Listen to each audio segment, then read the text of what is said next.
Écho d'Afrique, nouvelle édition, bienvenue à tous. La République démocratique du Congo a officiellement déclaré mercredi la fin de la 11e épidémie d'Ebola de son histoire. Le ministre Eteni Longondo de la Santé a fait cette annonce au terme du délai sanitaire habituel de 42 jours, soit 2 fois la période d'incubation, après que le dernier patient guéri a été définitivement testé négatif. Au total, l'épidémie a touché 130 personnes, 119 cas confirmés, 11 probables, pour 55 décès selon le décompte de l'Organisation mondiale de la santé. C'est peu par rapport à la précédente épidémie de fièvre hémorragique dans l'est de la RDC, qui était officiellement encore en cours le 1er juin, avec plus de 2200 morts entre août 2018 et fin juin 2020, le deuxième bilan le plus lourd dans l'histoire de la maladie depuis l'apparition du virus en 1976. À noter que cette 11e épidémie a été marquée par la concomitance des urgences sanitaires, le recours aux vaccins et d'éternels soupçons de corruption, dénoncés cette fois-ci par les pays bailleurs comme les États-Unis. En Côte d'Ivoire, la scène politique reste crispée. Le gouvernement a prorogé jusqu'au 30 novembre le décret interdisant les manifestations sur la voie publique. Si la rencontre le 11 novembre entre Alassane Ouattara et Henri Konan Bédié a permis de faire baisser d'un cran les tensions, rien n'est réglé pour autant.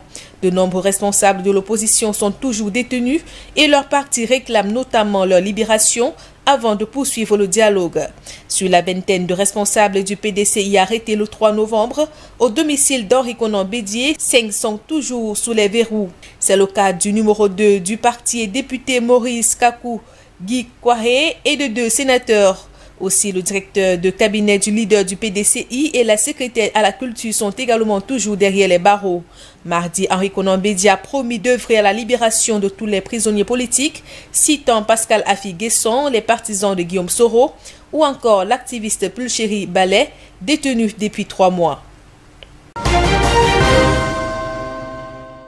Au Burkina Faso, le premier tour de l'élection présidentielle est prévu ce dimanche 22 novembre. Le président sortant Roch-Marc Christian Kaboré, en quête d'un second mandat, cherche à défendre son bilan, très critiqué après 5 années marquées par une montée de l'insécurité dans le pays.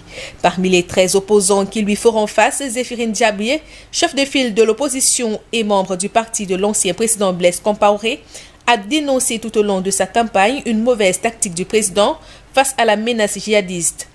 La campagne électorale a été marquée par un déploiement sécuritaire très important à travers le pays en raison de l'insécurité liée aux attaques djihadistes. Près de 1500 villages sur plus de 8000 ne voteront pas dimanche, soit 18% du territoire national.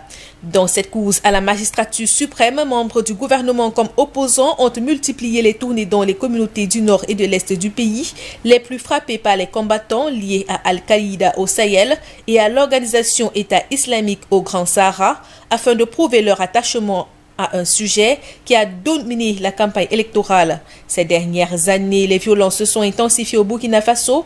À ce jour, ce sont plus de 2254 personnes qui ont perdu la vie depuis le début de l'année.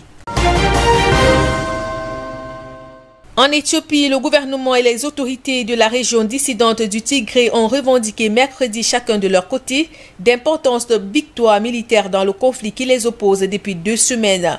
Le 4 novembre, le premier ministre Abiy Ahmed, prix Nobel de la paix 2019, a envoyé l'armée fédérale à l'assaut de cette région du nord de l'Éthiopie après des mois de tension avec les autorités du Front de libération des peuples du Tigré. Mardi soir, le gouvernement éthiopien avait affirmé contrôler plusieurs villes de l'est du Tigré, notamment Méoni, située à 125 km au sud de la capitale régionale Mekele, vers laquelle son armée était en train d'avancer. Addis Abeba a accusé le TPLF d'avoir détruit 4 ponts qui mènent à Mekele.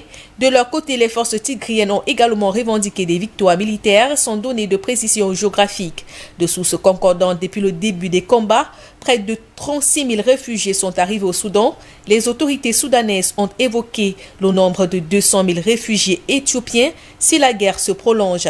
La communauté internationale s'inquiète également des conséquences sur la stabilité de la Corne de l'Afrique de ce conflit qui menace de s'étendre à travers l'Éthiopie et au-delà.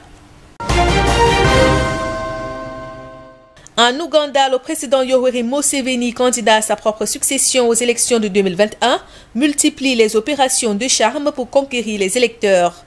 Âgé de 75 ans et porte-drapeau du mouvement de résistance nationale, Yoweri Museveni a décidé de montrer son endurance à ses jeunes partisans en fournissant une démonstration physique de ses capacités en faisant quelques pompes. Cette fois, le chef de l'État a principalement de nouveaux visages qui défient sa quête pour le siège suprême. Parmi eux, Katumba, 24 ans, présenté comme le plus jeune candidat à la présidentielle de l'histoire de l'Ouganda. Bobi Wine, chanteur de 38 ans, élu député en 2017, est le principal opposant au président Yoweri Museveni pour la présidentielle du 14 janvier 2021. Mercredi, de violents heurts entre manifestants et forces de l'ordre ont éclaté à Kampala, la capitale ougandaise, après une nouvelle arrestation de Bobi Wine. Le bilan de la police fait état de 3 morts et 34 blessés. Selon des sources sécuritaires, le chanteur a été arrêté pour avoir sans cesse violé les directives électorales sur le Covid-19 avec la tenue de rassemblements de plus de 200 personnes, le chiffre réglementaire par meeting de campagne. Et puis, pandémie de Covid-19, le nombre total de cas confirmés en Afrique a franchi la barre des 2 millions mercredi.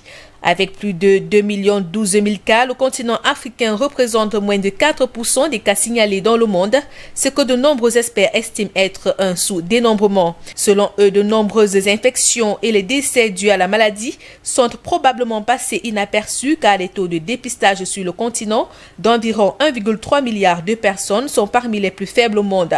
Pour d'autres experts, par contre, c'est surtout la démographie du continent qui prime. D'après eux, la population relativement jeune de l'Afrique lui permet de résister à une maladie dont le risque de sévérité s'aggrave.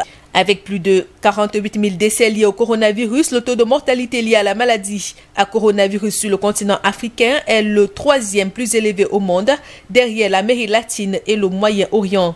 Les pays tels que le Soudan, le Tchad et l'Égypte ont enregistré les taux de mortalité les plus élevés du continent, soit respectivement 7,81%, 6,28% et 5,82%. L'Afrique du Sud a le plus grand nombre de cas Covid-19 signalés sur le continent, soit plus de 750 000 avec un taux de mortalité de 2,71% selon un décompte de Reuters. Voilà qui fait l'essentiel de l'actualité en Afrique. L'information est en continu sur DBS.